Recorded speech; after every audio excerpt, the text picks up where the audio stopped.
વી help people foundation દ્વારા બાળકોને કમાટી બાગ પ્રવાસ કરવામાં આવ્યો. વી હેલ્પ પીપલ ફાઉન્ડેશન જે સ્લમ વિસ્તારના બાળકોને શિક્ષણ આપે છે અને શિક્ષણને લગતી જરૂરિયાત પૂરી પાડે છે.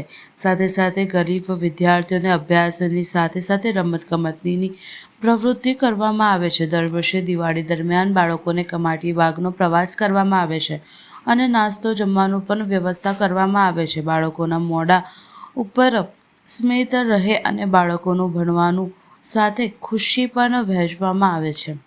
છેલ્લા 11 વર્ષથી વી હેલ્પ પીપલ ફાઉન્ડેશન દ્વારા જે અમારા વિસ્તારના જે બાળકો છે, જે સ્લમ વિસ્તારના બાળકો છે, સોનિયાનગરના, જે અમે સતત 11 વર્ષથી કે જે વી હેલ્પ પીપલ ફાઉન્ડેશન કે બાળકોને અભ્યાસ માટે જે સેન્ટર ચલાવે છે, દર વર્ષની જેમ આ વર્ષે પણ તે લોકોને સંપૂર્ણ કમાટી બાગ દર્શનનો કાર્યક્રમ આજના દિવસે રાખ્યો છે અને આ બાળકો સાથે તમામ પ્રકારના જે તહેવાર છે તેની ઉજવણી અમે કરીએ છીએ. સાથે સાથે જ તમામ વડોદરાવાસીઓના જે મિત્રો છે કે તેમના થકી, એમના સાથ સહકાર થકી જ આ કાર્ય અમે કરતા હોઈએ છીએ. અને ખાસ કરીને અમારા જે આંદેશભાઈ અમારી સાથે છે કે તે આંદેશભાઈ સતત અમારા પડખે ઉભા રહે છે અને જ્યારે પણ બાળકો માટેનું કંઈ કાર્યની વાત આવતી હોય ત્યારે તે સતત અમને કહેતા હોય છે કે અમિતભાઈ, તમે કાર્ય રોકશો નહીં, અમે તમારી સાથે છે અને કામ કરતા રહીએ. એટલે તમામ વડોદરાવાસીઓને પણ એક અપીલ કરું છું તમામ આ ન્યૂઝ મારફતથી કે તમે પણ તમારી આજુબાજુમાં કોઈ ઝૂંપડપટ્ટી હોય, ત્યાં સ્લમ વિસ્તાર હોય, તે બાળકોને ચહેરા પર એક સ્મિત લાવવા માટે વધુ નહીં પણ એક ભણતરની શિક્ષણ જરૂર આપજો. કેમ કે આજનું જે ભવિષ્ય છે બાળકનું, જે ભારતનું ભવિષ્ય છે, તે શિક્ષણથી મોટું કોઈ નથી હોય. એટલે બાળકોને શિક્ષણ આપવું ખૂબ જ જરૂરી છે. એટલે બાળકોને શિક્ષણ આપવાનું